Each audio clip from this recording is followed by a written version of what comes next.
We don't live forever, and you're gonna try to live every second well. And you're gonna try to make every hour count because you've only got one life.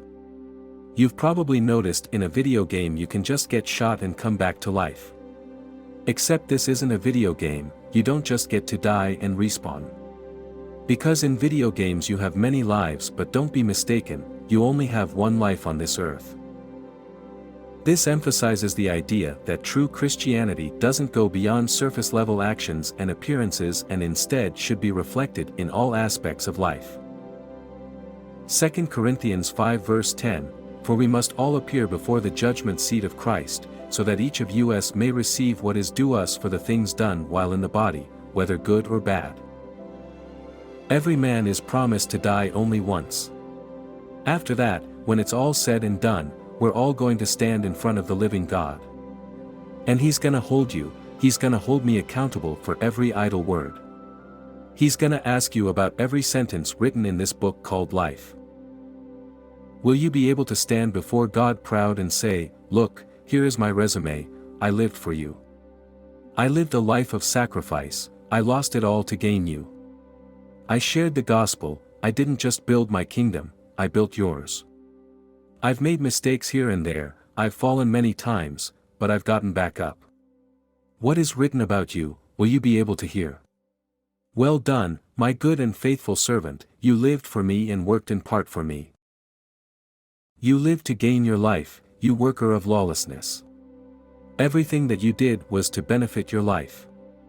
You thought you could live in sin and that you wouldn't pay the price. Jesus Christ will say, "I never knew you." What will be written about you? And I'm going to say this as it is. Most Christians do not represent Christ. Does your life represent Christ? A lot of Christians nowadays are representing the devil in the world, not Christ. As a Christian, is Christ in you? We're more likely to represent a sports team and a Kardashian before we represent Jesus. But if I were to ask you who Malachi is, you would say, "What sports team does he play for?"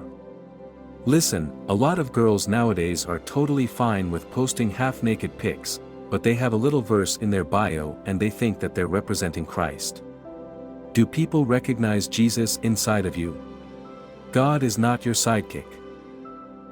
Colossians 3 verse 17, says, "And whatever you do, whether in word or deed, do it all in the name of the Lord Jesus, giving thanks to God the Father through Him." If you're representing Christ on Sunday like a bat, but the rest of the week you're representing the world, you do not belong to Christ. We feed our flesh like it's an all-you-can-eat buffet. Our Bibles are gusty, our closets are filled with designers, and you have a big dream to build a big house, but in reality, in heaven, you might not even have a shack.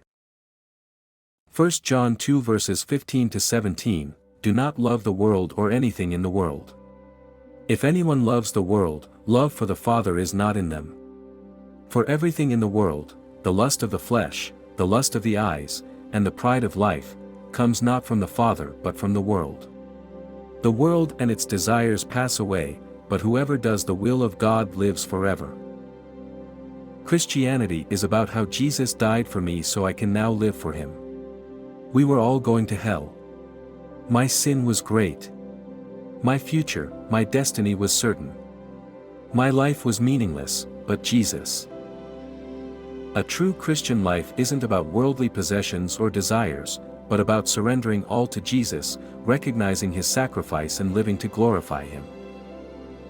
Surrendering to Jesus means going beyond worldly desires and materialistic pursuits, focusing instead on living a life filled with love, faith, and service.